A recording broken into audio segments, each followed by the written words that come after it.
Probate. There's a lot of confusion about probate and what probate means. Sometimes people think that if they have a will, that means there won't be a probate. Wrong. A will means that there will be a probate unless there's some reason in the estate plan that probate has been avoided. So then you might be saying, okay, well, what if I don't have a will? If I don't have a will, does that mean I'll avoid probate? No, only if your estate plan has been set up to avoid probate. And if you don't have a will, I'm guessing your estate plan hasn't been set up to avoid probate. So no will, you likely will have a probate. This is very confusing for people because they think a will means there's not going to be a probate. So I want to share with you some information. Probate is the legal process to administer someone's estate. Probate will occur if there is a will or if there is not a will in the situation where the person who died didn't do anything to avoid having to go through the probate process. Let's talk about somebody who has a will. The will may be probated because that was the right plan for them. What do I mean by probated? The will gets filed with the court issues an order saying this is a valid will, letters testamentary are issued to the personal representative, they go gather up all the assets and then distribute them, pay any creditors' claims, and they close the probate. Washington is a very simple process.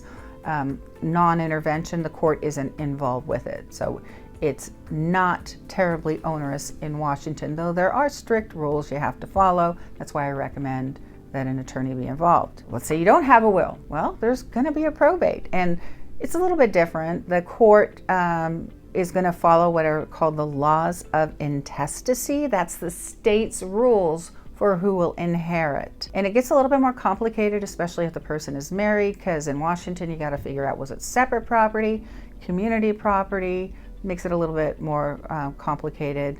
And then it's not letters testamentary, it's letters of administration. I mean, it's just a little bit different, but it's still a probate. And it still can be a non-intervention probate in Washington, means the court isn't involved, as long as it's a solvent estate. But it definitely can be more complicated. So probate, I like to tell clients, let's not avoid probate just because you heard it was bad when you listened to somebody who is from California and they're promoting a revocable living trust.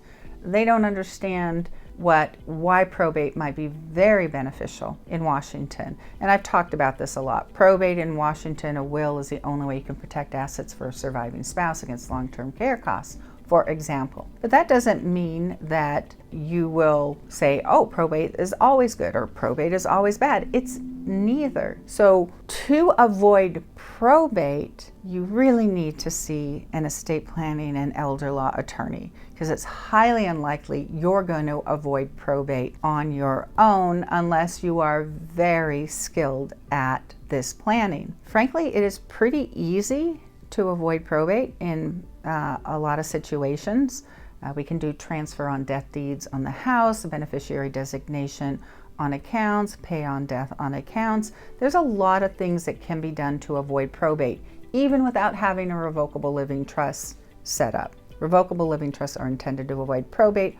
Often they don't because people don't correctly fund them, and so there'll be a probate as well. I guess what I would like you to understand is that probate is not something that is a bad thing always. And probate is not something that will be avoided with a will. Probate is something that can benefit you, that can be a very good part of your estate plan, or maybe you should avoid probate. What's correct for you? See your estate planning and elder law attorney.